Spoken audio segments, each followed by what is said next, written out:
Well, good evening. Welcome to the February meeting, February 2022 meeting of the Lower Makefield Township Historical Commission. And we are very happy to welcome a few new members to our commission this evening. So we thought that we would start out with the agenda of just kind of going around and have everyone make introductions, so we have a little bit of familiarity with who is on the commission. So maybe just say a few words about your background and then why you're here. So I'll start. So my name is Joe Camarada. I am fairly new to Lower Makefield Township. My wife and I moved in 2019. But I'm from the area. I grew up in Philadelphia, and we raised our family in West Windsor, New Jersey. We lived over there for 20 years before moving to Lower Makefield. Helen recruited me to the commission just months, I think, after I had actually moved in, maybe even before I moved in. So I've been on the commission now a few years, and my interest really is in historic preservation. Helen, you want to go next? Hi, yes. I moved to Lower Makefield in 1984, having grown up in the western part of the city, actually in the mainline part of the city, and attended University of Pennsylvania, where I met my husband. We moved to Ithaca, New York, for him to attend Cornell in architecture, and then when it was time to come back to the Philadelphia region, we chose Lower Makefield Township because it seemed to be ideally situated between major urban areas. And I remember coming up here as a child. So I used to come up to Washington's Crossing routinely, regularly, on especially spring and fall weekends with my grandparents. And I was always fascinated by American history. And coming back, I actually went back to college as an adult. Completed my degree at the University of Pennsylvania, and then went on to Temple to do a master's program at Temple and then a PhD at Temple, which I finished in 2008, long after my youngest child was already in high school. But I've always been interested in local history, was chairman of Local Historical Society, and joined this commission actually at the request of the chairman at the time in 1987. And I was starting at that point to work at the Bucks County Historical Society as an archivist.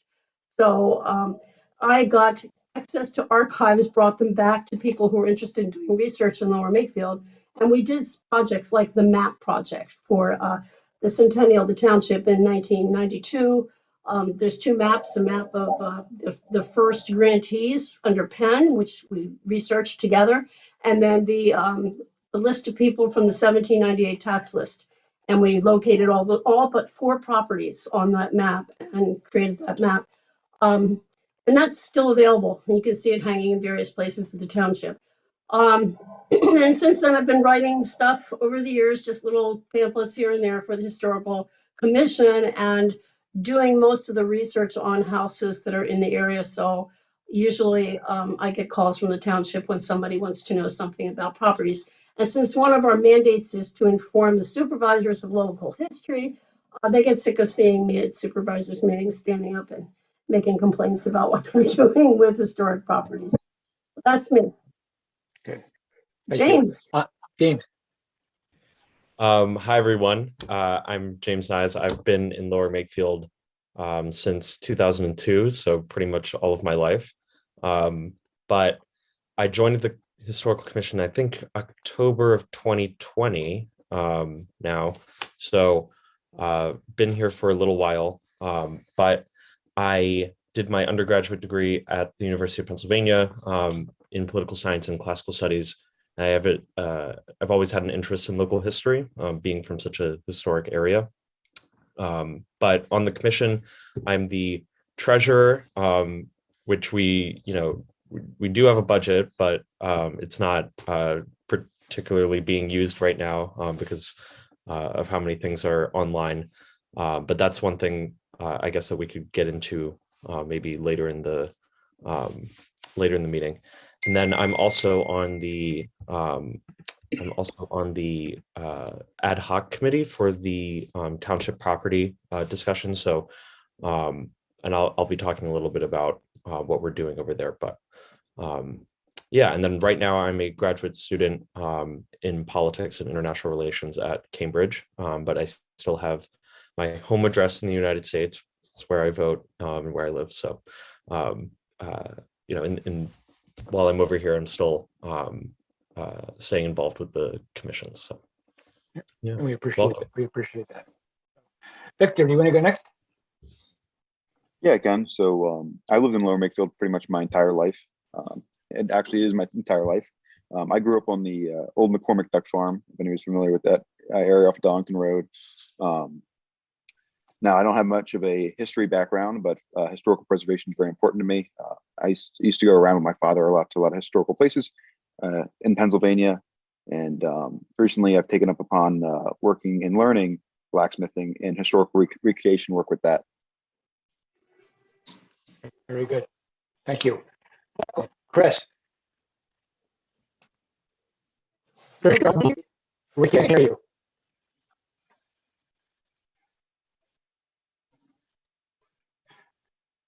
No. Says you're muted. It doesn't say. It doesn't say. No, he's not muted on. He's not muted on Zoom. You might have to change your microphone device in Zoom settings.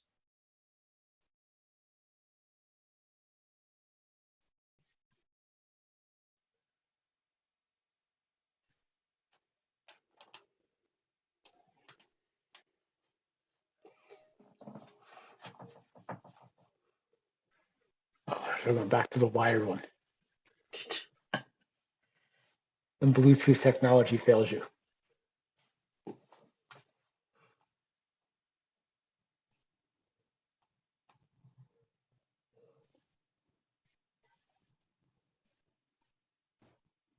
Any better? Yeah, I Yes. can hear you now. All right. All right. So sorry for the technical difficulties. My name is Chris Greeley. I have lived in Lower Makefield for 6 months now, probably. We moved here from LA. And before that, I lived in Manhattan for a while, and I grew up in northern New Jersey and spent my childhood kind of driving past all of the Washington retreat route signs that were all over Bergen County that we were always so proud of that he never had to use. I was a history and classical art and archaeology double major at Franklin and Marshall in Lancaster, Pennsylvania, where I did my undergrad. And then when I realized I would have had to learn German to move on to graduate studies, I decided to go to law school instead. So my general interest is around storytelling and about the stories that come from a lot of the historical sites that are around. So historical preservation, obviously a big part of that, being able to allow folks to connect with the sites in order to understand the stories or have the stories add background and context to the site. So really excited to join and hope to be able to help on a lot of different things. Great. Cool. Welcome. Good. And Tom. So Tom is not officially a member yet. He goes before the Board of Supervisors next Wednesday. So he's Oh, he'll here be fine. as a visiting citizen. So, but go ahead, Tom. Please introduce yourself. Tom, can't hear you. I think you are muted. No, you're not muted. Yeah, now we can hear you. It's Breaking up. Tom.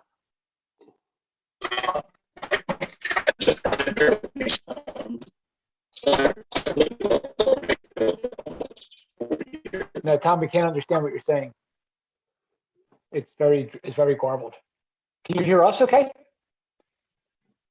Yeah? Okay. Maybe Tom's great. We're fine. Yeah, we'll delay Tom's introduction then to next month when he's officially on the committee then, okay? So, good.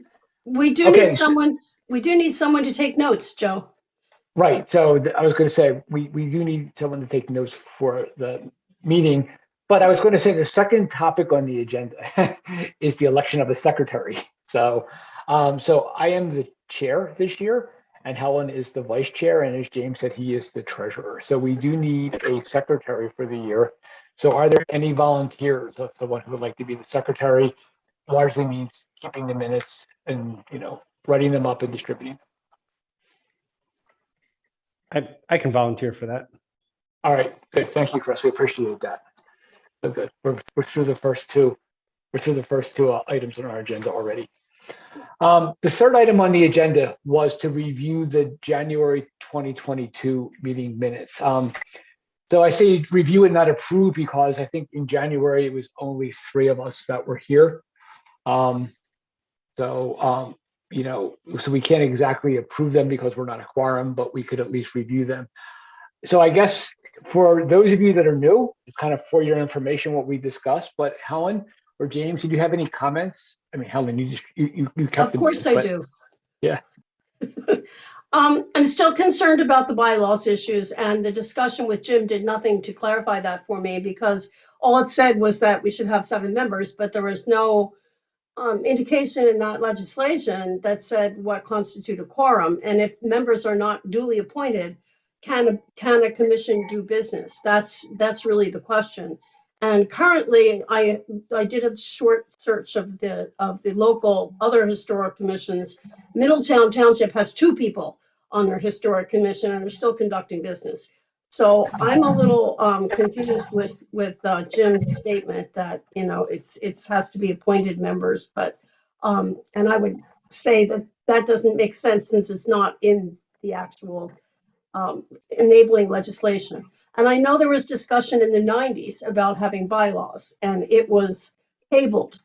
And I don't know whether if I just chunk through some of those filing cabinets, I could probably find those old bylaws. But I know at that point we did state what a quorum was and what membership meant and who could vote and who could not vote. And instead, we kind of moved it over to the Historic Society and did a lot of revamping of that. Just for your guys' information, the township this is the appointed commission to deal with historical matters. We used to have an active historical society, which is currently, after COVID, just not functioning whatsoever. But they are a voluntary group of just people who are interested in local history. They do have a board of directors, and they have a really sizable bank account currently, around $120,000 that's sitting in a bank somewhere that was meant to be spent in Lower Makefield. And there was a lot of talk about them joining Yardley Borough and just putting the money into Yardley Borough, which I strenuously objected to as a past president of that society. And so it's all been put on hold at this point.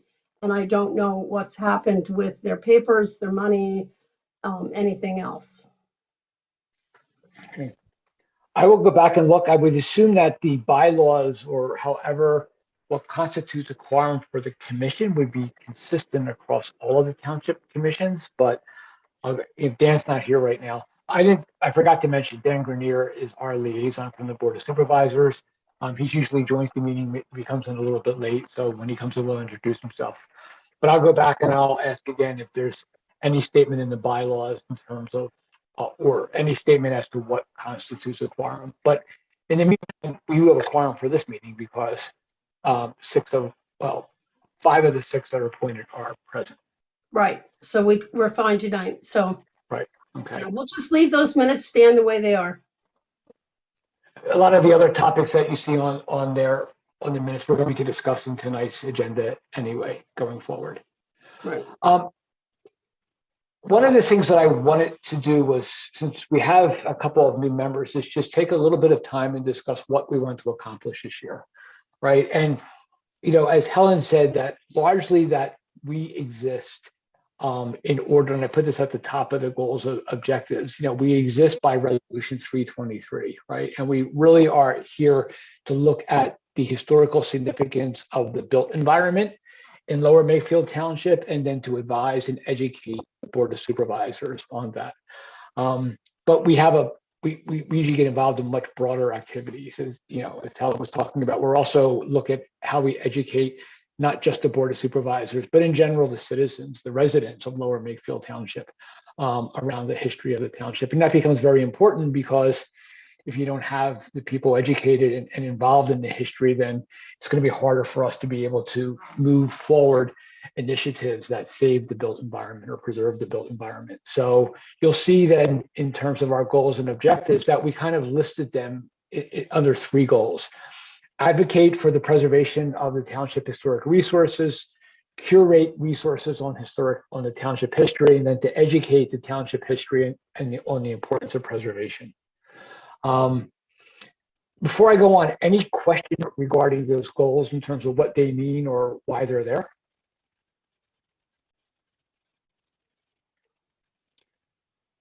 Okay, good. Then I just thought of some other, so underneath that, some specific objectives. And, this came from either work that was mentioned in the township master plan. The township has a comprehensive master plan, and there's historic preservation part of that plan. So I read through that, pulled some of that in, and some of the items that are here are work that we had started over the last year or so that we thought were important to continue. In general, I would say for a commission our size, this is too many, right? I would rather us focus on fewer things well than a lot of things not so well. So I just wanted to kind of get your feedback in terms of, are there specific things on here that interest you that you want to be a part of, so that we kind of get a sense for where we would have some support for these. Does everyone have the goals and objectives in front of them? Yeah.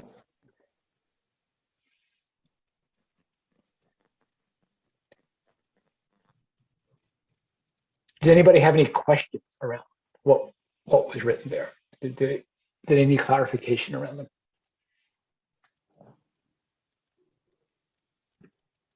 Maybe talking a little bit about the Slate Hill Cemetery stuff, Joe, just to catch everyone up on where we are, because there is the update, the mapping of the graves, and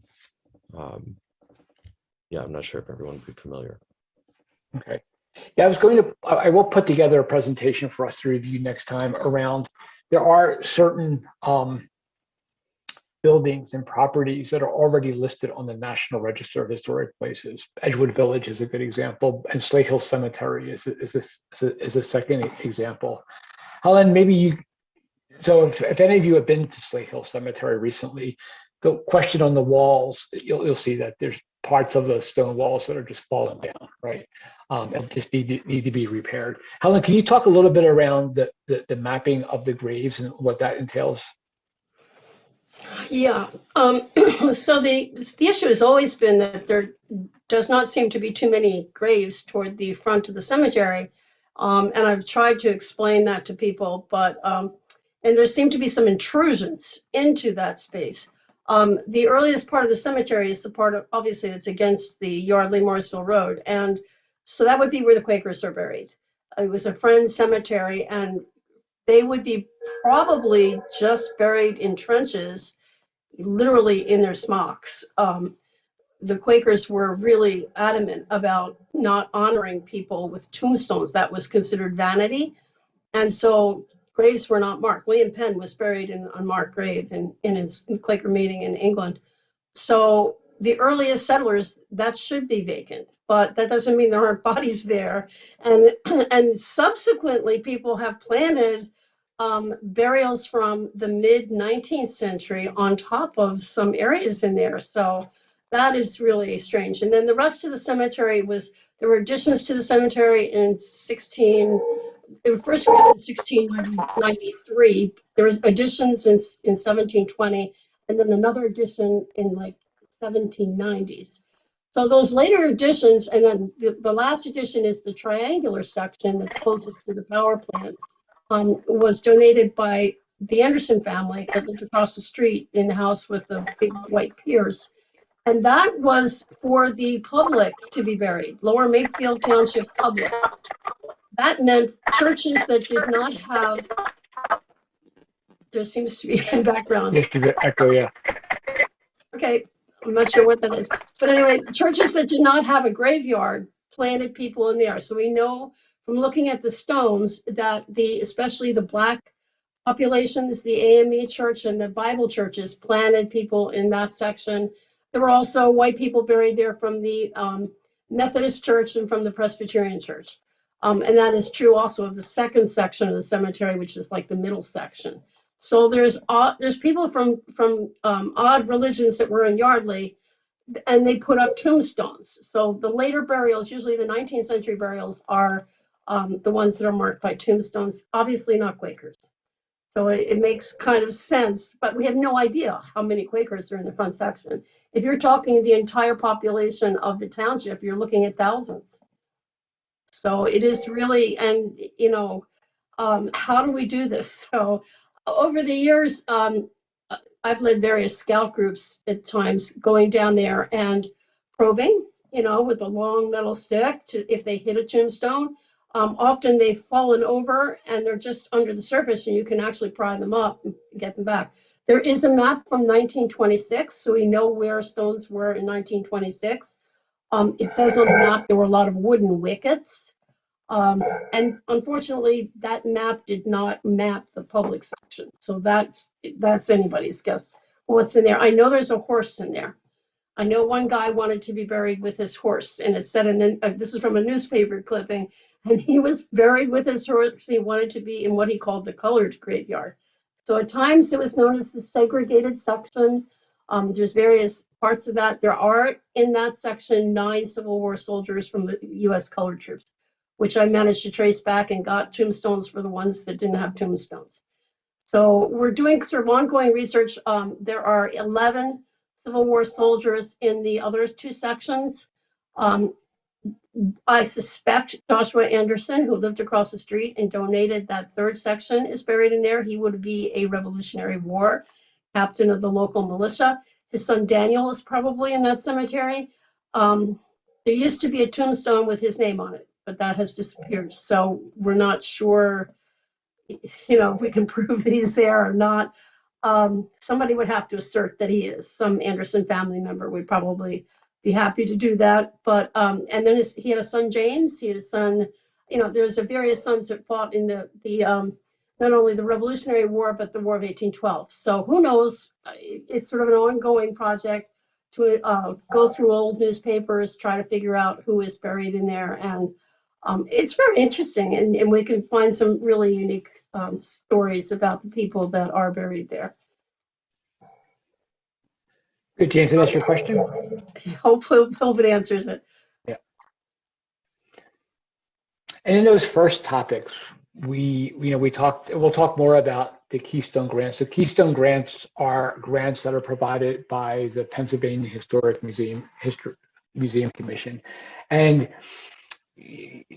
we're up kind of against the deadline. The deadline is March 1st of every year. So doing something this year, we probably don't have enough time, but we could plan in terms of what would need to be done, how much would it cost, who would do that work, and then we'd be able to be prepared to submit in 2023. So that's why we put those on there. Not because we think we can submit this year, but more or less because if we're interested, we have to create the plans that would allow us to do it next year. Can I ask a dumb question as a guy who just got here? What is the Patterson Farm? Can you give some background on that? Okay. That is one of the properties owned by the township, which they acquired in 1998.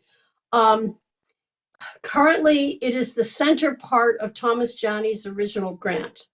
Thomas Janney was a provincial councilor, part of Penn's governor's council, and he actually went back to England in 1696 and died there. He never came back. But he left his wife and 4 sons who were adults by then. Some had already married in Lower Makefield. So they ran that farm for about 50 years and then sold it off to finance, and actually held land leases just to finance their operations in Newtown Township, where they built that beautiful Core Creek pond that you drive over on when you're going toward Newtown. And he built mills and lumber mills and grist mills in Newtown and actually made more money there.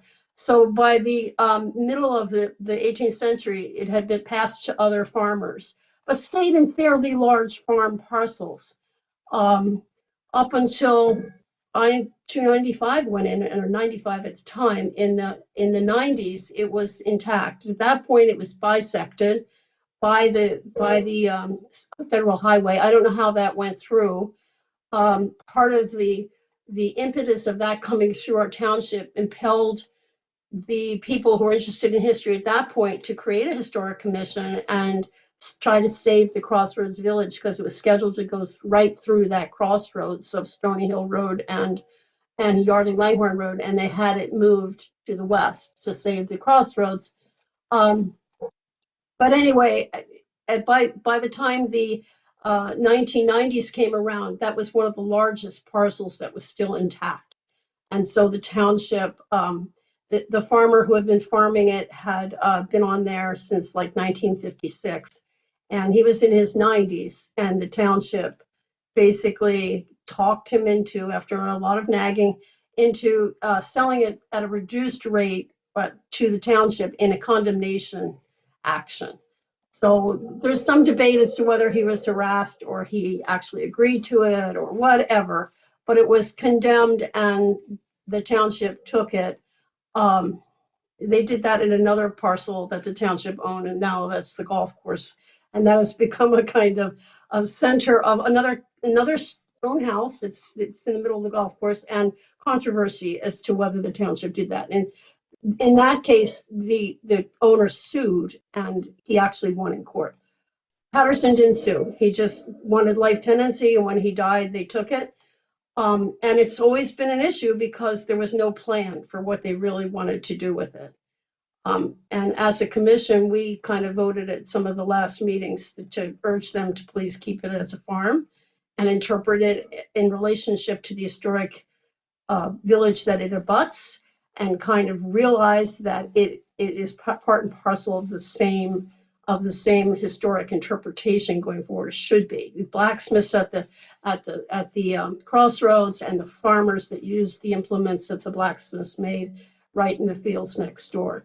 And we'd really like to see it try to maintain as much as possible, and to that extent. But that's where we are, and we are currently in a bit of a controversy with people who have different views. Does that answer your question about the Patterson farm? That is super helpful. Thank you. It's also the subject of the ad hoc property committee. James will talk about that later. Which is, yes, right? Maybe James can speak to that. Yeah, we'll talk about, we'll have give an update on that. Any other questions on what's on here? Let me talk quickly about the 2 under cure rate. So there's two pieces of information. One is, which historic properties do we have in Lower Makefield Township? And the state is conducting what they call a baseline survey. They do this every, 10 or 20 years, right? And what you're trying to do is assess. I mean, if you're going to save historic places, the first thing you have to do is understand what historic places you have. So they have a system which contains information about, is the place historic? Is it eligible for the National Register? Is it on the National Register, right? So if you look at what the state sees in Lower Makefield, and you look at some work that was done a few years ago, creating an inventory, there's a big gap between those two. So the state has been doing this 3-year baseline survey, and we're coming up to year 3, and Bucks County's in year 3. So part of the effort that we're going to need to do is to make sure that the information that the state has on historic places in Bucks County is complete and accurate. Okay, so that's something we're going to need to do because it's just being driven by a state project. But the second piece actually has to do with information around the township. And as Helen said earlier, there is a historical society and historical commission. And a couple of years ago, the historical society at least started to catalog the information that they had. If you go on and click onto that website that I included there, you'll be able to see what Lower Makefield Township Historical Society has in their possession regarding the history of the township. It could be books, documents, deeds, things like that. There's additional information on the history of the township that's sitting in the township building, not cataloged at all. It's down in a room in the basement in some metal filing cabinets. We're actually, Helen probably has some idea of what's there. We've looked through it a little bit, but that information needs to be curated. It needs to be what information is there. First thing you want to do is catalog it. And the next thing you want to do then begin to digitize it, so it's accessible for everyone. But I think it'd be great just to even catalog it first so we know what information we have. So there is something that with volunteers we could do ourselves. The Historical Commission had tried to do something in the past, but there's also a grant that would allow us to hire a real archivist to come in and do that work. So that was one of the other things that I put down. Again, just going through and understanding what we have and maybe filling out the application, see if we can get some money from the state in order to help us hire somebody to come in and do that. Okay, so there are the two topics under curate. Is there a specific grant program around archivists and being able to maintain and curate and digitize and make available for public that kind of information? Yeah, if you click on that link, the PHMC Historical and Archival Record Care Grant, that'll take you to the state site, right, where they talk about the grants that they have for doing that. And off the top of my head, I don't know the deadline for those grant applications. I'm happy to take the lead on that if we need someone to own that process going forward. Yeah. Awesome. And then I can maybe spend a little bit of time showing you what the Historical Society's done. And if we want, we could spend a morning over at the township and I can kind of show you where the materials are. That sounds great. Okay. Yep. There actually was a survey done by a paid intern from Bucks in 2007 that's on a disc too. And that never had the information added to it. It just had photographs and names of buildings. Since then, several of those buildings have disappeared. So, it always needs updating. It always needs additional information. It was just too much for me to do. So I kind of passed on that one. But, So I think yeah. Chris is going to take the lead on the cataloging the materials that are there. I guess with your help, I could take the lead on what needs to be done for the survey. And do we have all the information in the survey? Yeah. Okay. I think the area where we probably need the most help is on the last call around educate. There is a township Facebook page that is maintained by Jim Majewski, and he puts some information on there. Helen has access to the Facebook page from the Lower Makefield Township. I think it's just called Lower Makefield Township History, right? Right. It was a joint project with the Historical Society when the previous president was still alive. She suddenly died and it just kind of got crazy. So, and I haven't posted lately. It's Lower Makefield Township History.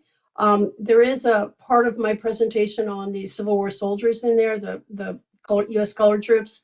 If you pan down, and there's stuff all the way back from when Krista McConaughey put some in. So it's been about a 3-year project, but literally I let it drop when I started back to work at. I teach at Temple and at Jefferson, so it's when I get into teaching, I have to let some of this stuff go. So when I started back, that kind of dropped as well. But anybody who wants to post anything about township history, I'll give you access. Believe me, you may do it. So that would be awesome. And I'd love to hear more about blacksmithing. So keep that. That's why the goal around curating the materials is so important, because you may say, well, what do I know about township history? But actually, if you walk into the township building, there's plenty of information. So if you just want to go and spend an hour, and I'll just pick, Pricker Preserve, which the farm was there, you could read all about it. There's documents there from the Historical Society on it, and you can write up a short posting that we could put on with a few pictures onto the Facebook page. So there is information. There is ways to go and educate yourself. I was really surprised because I thought you had to run up to, the Bucks County Historical Society to find all of this out. But there is a good bit of information that we have already in the township building. It's just a matter of getting it, looking at it. It would be nice if someone had an idea around a, kind of a, hey, here's every month on the second week of the month, we're going to put a posting up, and for the next, 12 months, rolling 12 months, here's what the post topics are going to be. That would be really kind of helpful just to have that kind of a calendar too. Yeah, Jim actually emails me. The Native American thing that he posted was something I gave him to post. Yeah. So, and I'm surprised you didn't touch me for Black History Month, but there's a lot that are on there already for that, so it can be done. But there's so much more. I mean, this township is absolutely amazing. We had one of the earliest abolitionist societies in Pennsylvania. It's just had one of the largest free Black populations in Lower Bucks County. It's just really fascinating what we have here. And just a word on the YouTube series. This is something Helen has been, some of the elementary schools have requested that Helen come in and give presentations around the history of the township. And, you know, the thought was, and I think it's actually James's suggestion, like, why can't we just record Helen doing this and then put it up on YouTube, and not just the elementary schools, but everyone could have access to it. And, Right. you know, we could post it on Facebook, a link to it and things like that. So Helen's been kind of taking all of her materials and kind of chunking them into 20-minute presentations, correct, Helen? Yeah, 15. I'm aiming for 15, Joe, because I Okay. talk too much. So Right. yeah, we're gonna try to make 15-minute chunks. So like Native Americans, and then I'll go on to first settlers. Try to get it softer. It started because I was running grandma school with my grandkids, and the fourth grade has Pennsylvania history, and I was absolutely appalled at what they were showing the kids for Pennsylvania history, which was basically real estate YouTube videos from Yardley real estate agents talking about our beautiful downtown Yardley, and totally wrong and totally, it just made me so angry. So I ended up volunteering to do the fourth grade classes at Edgewood, which ended up being, there's like 4 of them. And so I did a super Zoom with about 150 kids, and it was way too long. I lost a lot of them. My students are falling asleep, but it was bad enough when you're talking fourth graders. So I've got to really kind of probably do an older version and a younger version of local history, and try to just keep it short and sweet. And I'm very happy if somebody else wants to just narrate too, because my voice is, unfortunately, as I'm aging, my voice is getting more raspy. And it's horrific, but it's one of those things. And I certainly do notice it. And I would really appreciate having someone else perhaps do some of the narration. And the whole recording too, right? I mean, we could arrange it that it's just captured remotely, right? Right. And then, yeah, I mean, because we have to, one of the things that we had talked about was just using the Zoom platform, right, in a presentation mode, and then recording that. And then once you can record it, it's something you could put up onto YouTube. So if anyone's interested in working with Helen on that project, I think that's kind of obviously a first priority, which is why it's up top. And then the other thing is, again, if anyone's really interested in putting together some type of an ongoing calendar for the Facebook page so that we get regular posts out, I think that would be 2 things that would be huge to do this year for us. Yeah, we could help out with that. Thank you. Especially regarding the YouTube series. There's definitely things we could do with that as well. Maybe even going further is like highlighting specific properties with footage of stuff like that. Yeah. We put out a booklet back in, I think it was 98. We put out a green booklet, which I still have tons of copies because nobody bought them, and we ended up with a lot of them. But I'll give it to you. But basically, anything you can see from a public street is fair game. So any building that you can take a picture of from the public street, we can do a history on and discuss who lived there and why it's important and something about its history. And it's surprising how people really don't know that houses they live in. Often they're really happy that we come by and say, "Oh, by the way, did you know that this was Zephaniah Force's house," or something like that. Whatever I can do to help. We've got to pass this on. So I'm trying to get the next generation to take over and be fine with me. Okay, good. Thanks, Victor. Otherwise, have a look at this, think about it. If there's questions you have, please let me know. If there's things you're interested in, you want to get involved in, feel free to reach out. Again, it's a mixture, I think, of projects that we create and we think are important to drive forward. And then, as we'll talk about on the next thing on our agenda, there's other things which just come our way, which are requested by the Board of Supervisors that we also need to get involved in. So, okay, so in the goals and objectives, I will put names next to those who have volunteers, and for anyone else, please let me know if what your interests. Okay. So next thing, let's discuss a number of ongoing business topics. So let's start with the ad hoc property committee. Maybe James, you can give us just a brief update in terms of the process that the committee is going through and some of the milestones and timelines it has. Maybe also before, because we have new members, just what what the committee was tasked to do, what your goals. Sure. So this committee has been going on since last summer, I think maybe June or May of last year.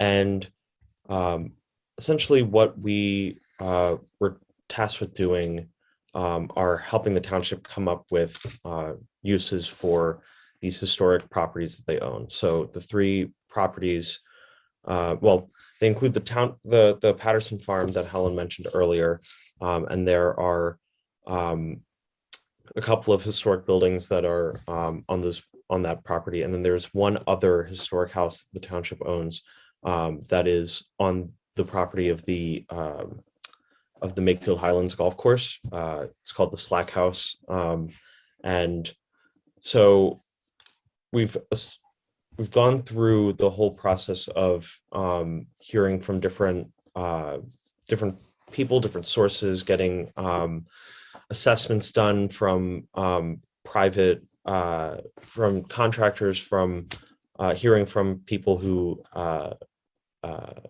coming from advocacy groups or who have done historic preservation work for farms especially. And then the township or the historic commission did a very helpful review of the history and some recommended next steps for the township as well, which are being, all of those reports are now being compiled into the report to be sent to the Board of Supervisors, and which will be presented. I think that our tentative date is in the first week of March for when we would be doing that. But yes, March 2nd, that's right. So I guess updating where we are on that, the township is working on this final report. I think that the Historic Commission's report will be added as in the appendix of it. At least that's what I am, what I've last heard about it, but I can double check with Dennis about that. Would we be okay with them doing that, publishing it? Okay. Yeah. Great. Yeah, so just working on that at the moment. I don't think that there's anything else that the township committee needs, unless there's anything that you think the committee should know that they might not be aware of from our report, or from anything that's been said at these committee hearings too, because we have had people from advocacy groups like the Save Our Satterthwaite and the Patterson Farm group, as well as people from different historic barn associations and preservation groups. So there are also, all the meetings are online as well, if you'd want to tune in and see what's been talked about at all. It can be they can be kind of long, but I think if you go to the beginning and maybe hear about the agenda, it will give you a good idea of what they talk about. Yeah, they're on the township YouTube channel, and the next one is next Thursday, right? Next Thursday evening. Yeah. So yeah, is there anything else that I should bring up to the committee, because we are in this last stage of compiling what we've heard? So the one thing that I've been trying to help the committee with is understand, if you would, financial models for preservation. And I've been following up on the comment made by John Porter at the last meeting. And John is a preservation specialist from New Hampshire, and he and another gentleman, Steve Bedard, came down and they got on Zoom and they addressed the committee in terms of just some examples of preserving barns and preserving farmsteads. So I've been following up with some of these preserved farmsteads up in New Hampshire, just trying to get a sense for, how are the renovations done? How is the property currently used? How are they currently maintained? We just had a call last week with the people from the state government in Massachusetts, and they have what's called a curatorship program. And in a curatorship program, the property is rented out to a person who, for a much discounted rent, will do the necessary capital improvements. Could be a resident, could be a private owner, could be a nonprofit, right? But I guess I just wanted to show that there are models that are out there that for saving some of these historic buildings, especially ones that are owned by the township, there are models for it. And while they're not easy, they're doable, right? So, I'll be trying to put a few of those together and send it over to Dennis and the group so that they could maybe include some of those examples into their final report. I actually presented an entire program to the Board of Supervisors. They were totally blown away because they didn't expect us to come back with that from this commission back in 2004. From modeling from the Maryland curatorship program, which had a 20 to 30 year lease. And Right. I was taken to task by the Board of Supervisors. Who would want to do that when you wouldn't own the house at the end? They just didn't get it. So unfortunately, it doesn't seem to make sense to them, but you really only have to look no further than Tyler Park to see that it works. Because all those houses are basically curated and people are living in them. And the leases do not turn over very fast at all.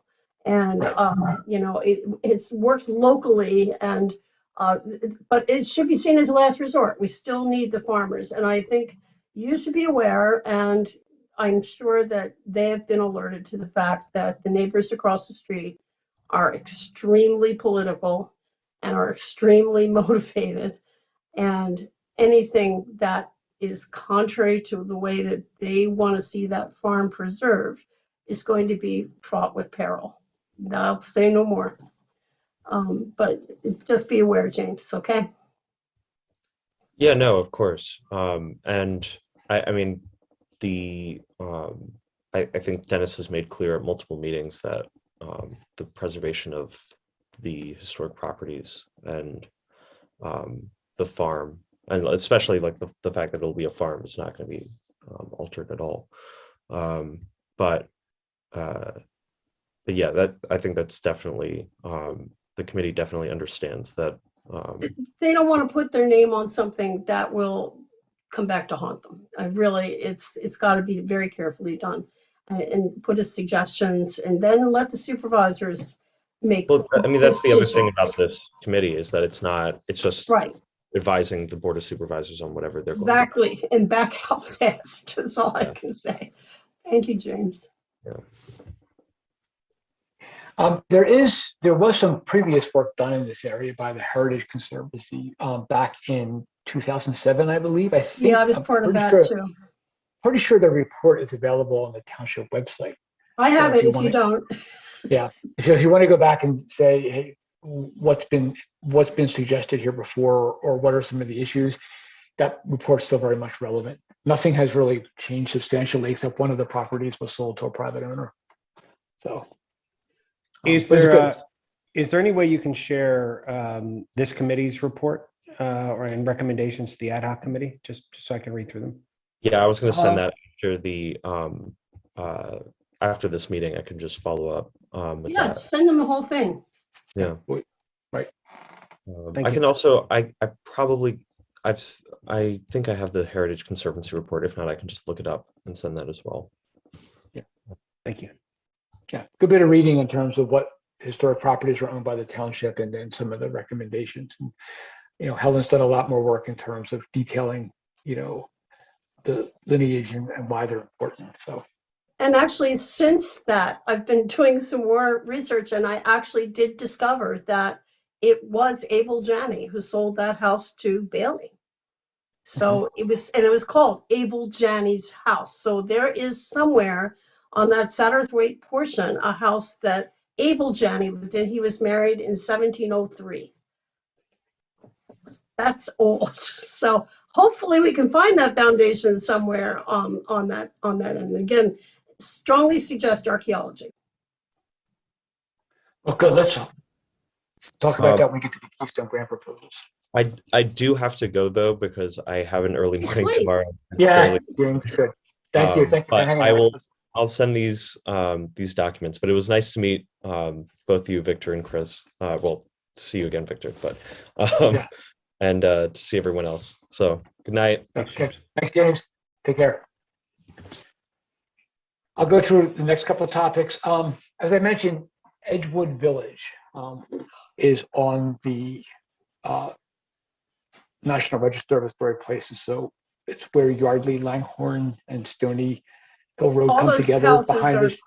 all the houses look like they're falling down. That Right, area. behind that shopping center, right? In general, that is Edgewood And Village. I explained why it was saved, and it was saved as a historic. At the time, there was a lot of interest in a new book that had come out on crossroads villages in Bucks County, and it was seen as a quintessential, typical crossroads village of Bucks County from the mid 19th century. So it was saved with that stipulation that it was a mid 19th century crossroads village.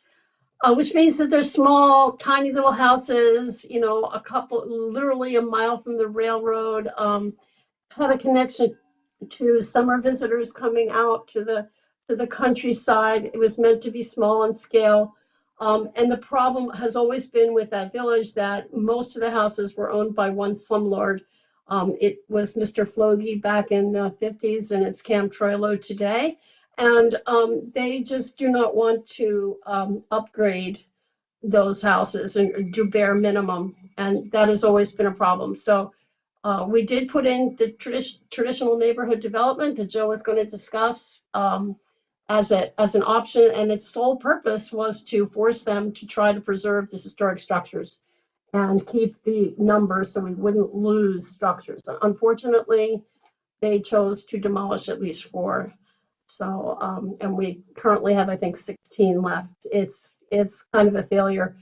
However, the TND has so far been utilized that we probably can't walk it back. So we're stuck with it the way it is. And the HARB is that's our other historic architecture review board, is tasked with trying to hold whatever developer comes in there, their feet to the fire, to try to keep it small and try to keep it village-like and try to keep it intact. But it's a thankless job. It's a really good example of how preservation needs to work at a local level. I mean, people talk about the National Register and things the federal government does, but that's not really how preservation works. Preservation works by the townships and municipalities, and their zoning laws and things that are in their zoning laws to present demolition of historic buildings. So, as Helen said, there was a special zoning area made up for Edgewood Village, and then any changes that are being made to that area are reviewed by not just the normal zoning board, but also by the HARB, the Historical Architecture Review Board. And there was a proposal to develop that, what they call the point, which is where Yardley, Langhorne, and Edgewood Road comes together there, and there's 2 houses that are boarded up. And it was the good part about the proposal was there was going to be some renovation, restoration of those historic houses. However, some of the other development there wasn't quite in line with the historical integrity in terms of it was too dense of an area. There was too many things that were put there. They didn't have front porches. There's a whole set of design guidelines. Again, you can find these online, Laura Makefield. They're called the Edgewood Design Guidelines, Edgewood Village Design Guidelines. And there's a number of, things that went against the guidelines. In fact, the reason it got brought to our attention because the developer was asking for variances to that. And then the Board of Supervisors asked the Historical Commission to weigh in on those variances.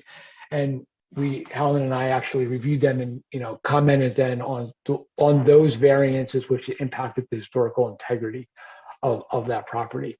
So I've learned that since then, they're going back to their drawing board with the developers going back to their drawing board with the architect. And with their in terms of trying to create another plan that better fits into maintains the historical significance of those properties that are still there. So I thought that that would have been actually brought up to the zoning board by now, which is why I followed up. It hasn't been.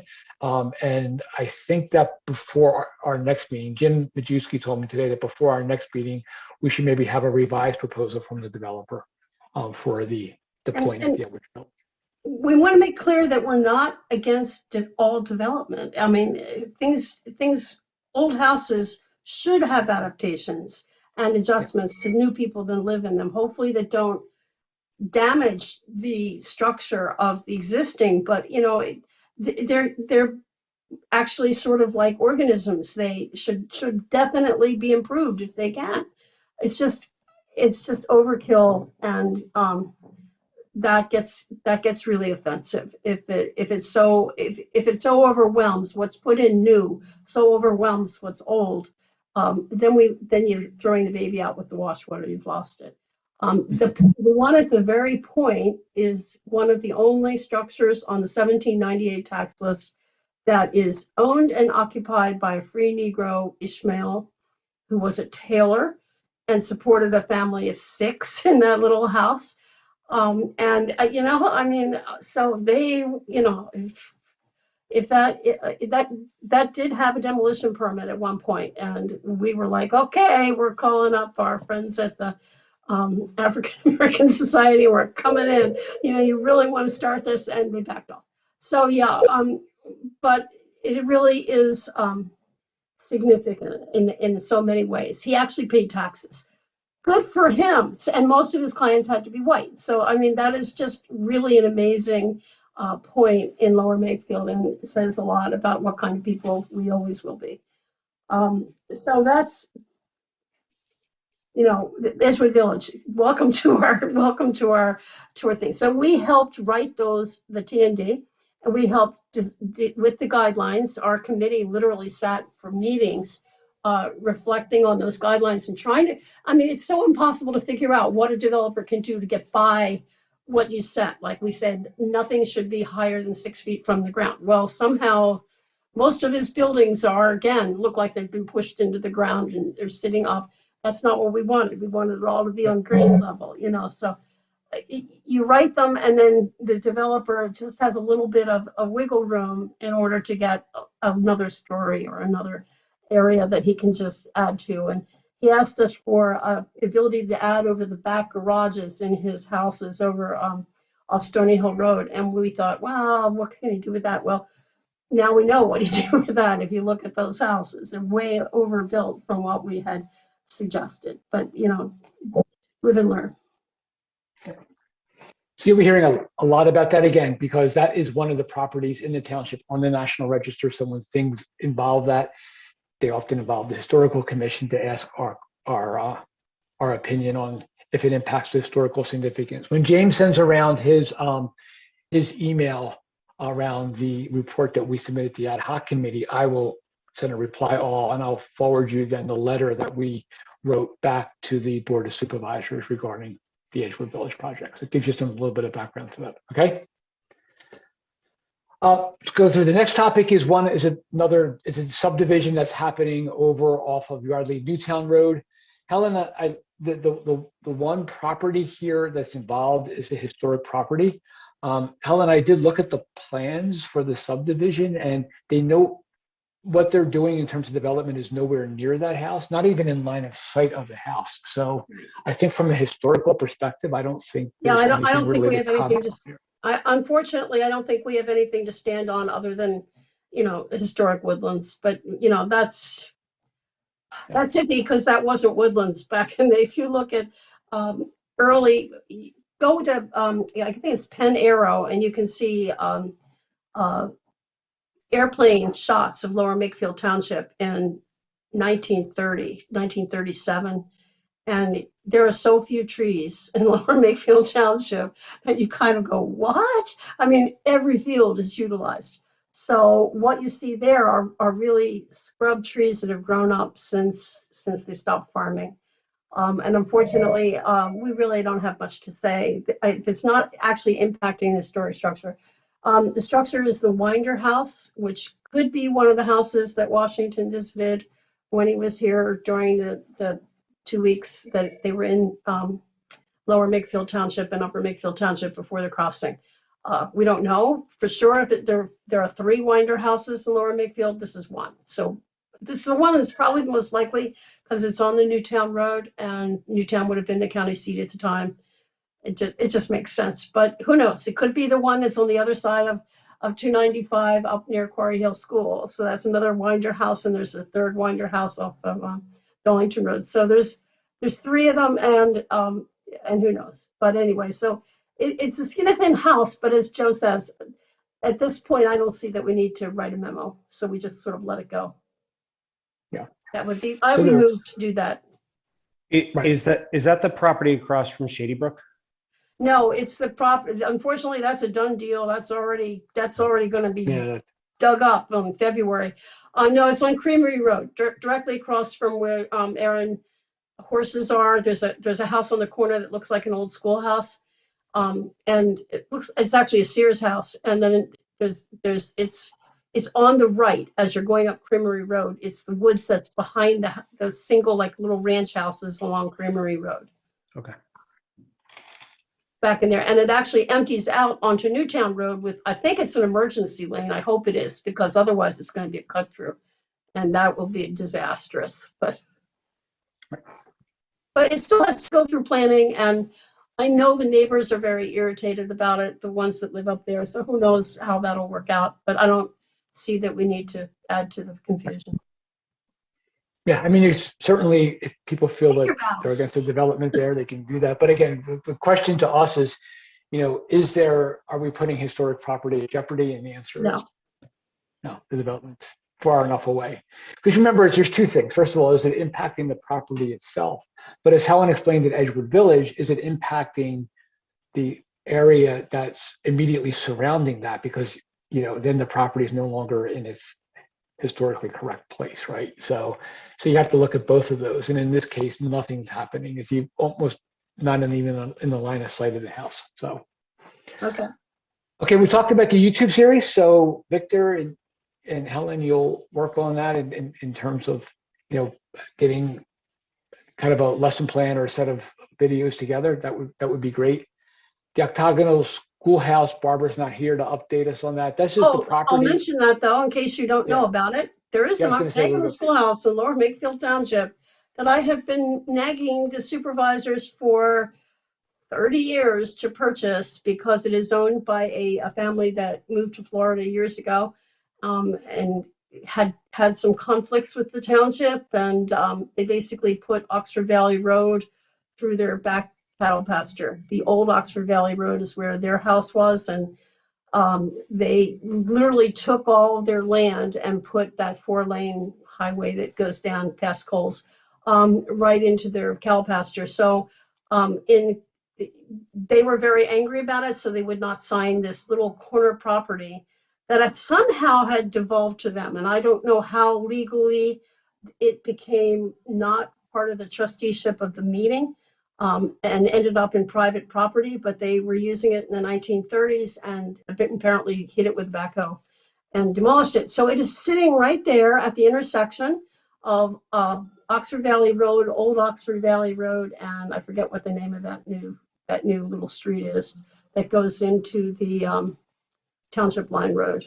It's Robert something way. Yeah, I forget what it is. You know what I'm saying. They named it that one block. It's next to it's across from the CVS. So basically, that clump of woods with 2, you can see the 2 ash trees. There's a photograph of the Octagonal Schoolhouse on my Facebook page, that history Facebook page, and you can see the 2 trees. They're now totally dead, and they're going to fall on what's left of the ruins. So the stones are still there, or quite a few of them. It's 1/4 of an acre. It's useless to build a house on. And it's got a nice little copse of trees behind it that's actually below the road surface. And when you're standing there, you don't hear the sound from the road. It's really amazing. So I think it should be something like a little history stop. The Octagonal Schoolhouse was built in 1775 by James Moon, who was one of our local township residents. And he put together a plan, which is in the library up at the Spruance, Took a subscription from the group of farmers that paid for it, and it was co-ed school. It was from farmers that were in Lower Makefield, Falls, and Middletown Township for school children in 1775. So while the Revolutionary War is beginning, this 19-year-old from Lower Makefield is starting an Octagonal Schoolhouse for the education of children, which is so fantastic. And then just recently I discovered that it actually was the site for the first meeting of the Abolitionist Society in Lower Makefield Township in 1839. The first meeting was held at the Octagonal Schoolhouse in Lower Makefield Township, which is also gives it some new presence, and probably Steve Santasiero is aware of it. And I used to, when he was a supervisor, used to urge him, and he would try to get the board to give the Wieners some money so they would just go away and give us the schoolhouse. And at this point in time, Mr. Wiener has died. Barbara has been calling the family every couple of weeks and asking them if they would consider donating it or selling it to the township, and we will name the park for them and whatever, but we would like to acquire the Octagonal Schoolhouse site. And whether we rebuild it or we just put a plaque up, it doesn't matter. I think it's something that our township should certainly note. It was the very first. So the one in Wrightstown on Swamp Road is a copy of ours. It's really kind of cool. I was going to say that it's a Bucks County thing, and this was the first one, and it's architecturally significant because being octagonal, we're having the 8 windows maximize the amount of light that could get into the interior for the and the teacher at the center doing a turn. Yeah, right. As opposed to a big box, in which case only people by the windows got the light. So it's actually very, very interesting from that perspective. But yeah, first thing we have to do is get the property back to the township, and then we can figure out how to handle it from there. And last topic is just the Keystone Grant proposal. I talked a little bit about that. Helen, we're running short on time. I don't know if we have any ready-made plans that we can spin out this year or not. Or I talked to my archaeologist friend. She said they do archaeological surveys. Just submit them for an archaeological survey. Her company is called AECOM, AECOM, right, in Mount Laurel, New Jersey. They'd be interested in at least doing a survey and apply for the funding for a survey. I don't know how much that would be. Right. So we can ask the supervisors at the next meeting if you want to. Let me talk to Jim. Yeah, talk to Jim and say if he would like you to do that, we can fill out the paperwork and just at least put it in for an archaeological survey. At least we'll know what we're talking about and what's available for the Patterson Farm. It's taking a first step, and it would be before the ad hoc committee comes in. So I think that would be a good idea. Right. And would she be able to give us a quote? Yeah. Yeah, we need that. All right, I will talk to Jim, and then we'll start looking at the mechanism. One more question I have, but unfortunately, none of you are going to know the answer to this anyway, so I don't know what to do with it. If you're talking to Jim, I received an envelope in the mail from someone who found an old brochure somewhere for our historic tiles. About 4 years ago, the commissioned historic tiles from the Moravian Tile Works for Lower Makefield Township, which was just the Lower Makefield Township seal, and we had them made for Lower Makefield Township, and we were using them as a fundraiser to sell at various meetings and shows and stuff. And I remember we had them, but I was not in charge of it. Kenny Martin was in charge of it. He was a member of the commission. He has since died. Krista McConaughey might know where they are. Kristen Tyler might know where they are. But I know there were several of these tiles that didn't sell. They were like $20 a piece, $25 a piece for a little bit of Moravian pottery. And so I asked Jim if he knows. Yeah, I will. And I don't know what to do with this check. So, So they sent you a check and they want you to send them a tile? He filled out the form and put the check in an envelope and sent it to me. Where did he get the form from? I have no idea. So I'm just like, what the heck? So, and it says it's to Lower Makefield Historical Commission, and I'm like, 4 tiles, and I'm like, oh, great. There was no date on it, and I don't know what to do. So I'll be All happy right, to pass it down to Jim. But yeah, run it by him, please. That would be I'll run great. it by him, right? Otherwise, send the check to James. He's our Yeah. treasurer. Okay, that was all the topics we have for tonight. So I guess the major homework piece is, again, go back, look at the goals and objectives. I know, Chris, you're interested in one. Victor, that's good. I think we have you guys lined up.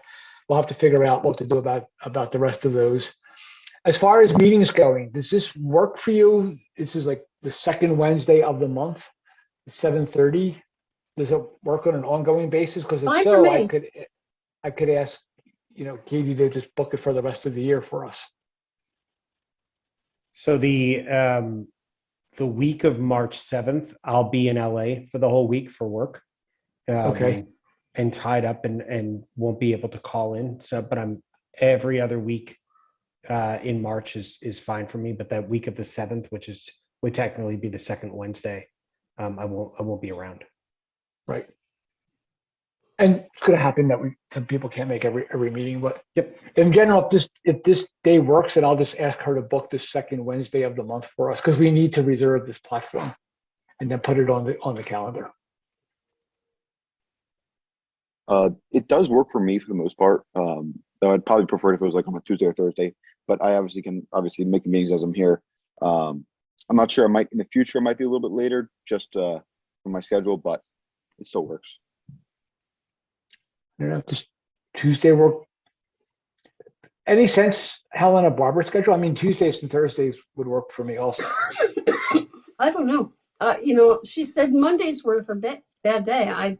I thought, since we moved it to Wednesday, it would be fine. But her mother's in hospice. That's what's happening. Okay. Yeah. So, and I know she was well when I talked to her 2 weeks ago, but she had a scare and been in the hospital. Well, there's 102. Wow.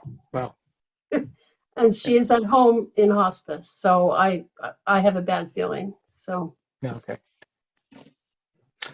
Chris, Tuesdays and Thursdays, are they okay for you? Yeah. All right. Let me get back then. I'll talk to Katie from the township and see if those days would work for her. I mean, would work for the township, and then I'll get back to you with Yeah, whatever day is fine, Joe. Yeah, I want to know if you're related to Horace, Chris. I am. Awesome. Yeah, it's like a 6 or 7 times uncle. Awesome. Because I know another Greeley, Mark Greeley in Sterling, Virginia, who's also related to Horace. So must be related to you. Yeah, the most Greeleys came down from the same tree in New Hampshire. So a lot of hooks into old Horace. Awesome. Nice to see. Yeah. You actually look like Mark. That's why I was thinking. That's funny. Got to be related to Mark Greeley. Awesome. Cool. Well, Okay. I hope we can get together too in person, because this is the pits. Yeah. Right. Yeah, if you guys are interested in looking at what's available at the township, let us know, and we'll arrange a morning to meet over there, and then we can kind of walk you through, all the material. I mean, Chris, I think you're going to need to do it anyway, right? I don't know why don't they let us meet at the community center too? I mean, that seems logical. Ask Katie if there's any other. I know they won't let us meet downstairs anymore. We used to meet in the conference room and then the place where we have our records, but they're not letting, because the stairways now all of a sudden they've gotten interested in handicapped accessibility. So suddenly we're not allowed to meet. So whatever. Yeah. Besides these meetings, we could do regular. Yeah, we could do regular working group meetings. And again, if you're interested, we could arrange a date to meet at the township building, and then go through where all the look at the stuff information there. Yeah. That sounds great. I'll need to do that for the grant application anyway, so I can reach out and we can set something up. Cool. Right. Yeah. I'm right on Edgewood Road, so I'm literally like half a mile from the township building. No problem. Awesome. Perfect. Okay. So Chris, let us know your availability, And Victor, you're welcome to join us too if you're available, and we can arrange to go through that. Okay. Sounds good. All right, everyone. Thanks a lot, and we'll talk soon. Take Thank care. you. Bye. Thank you. Have a good one. Adjourning.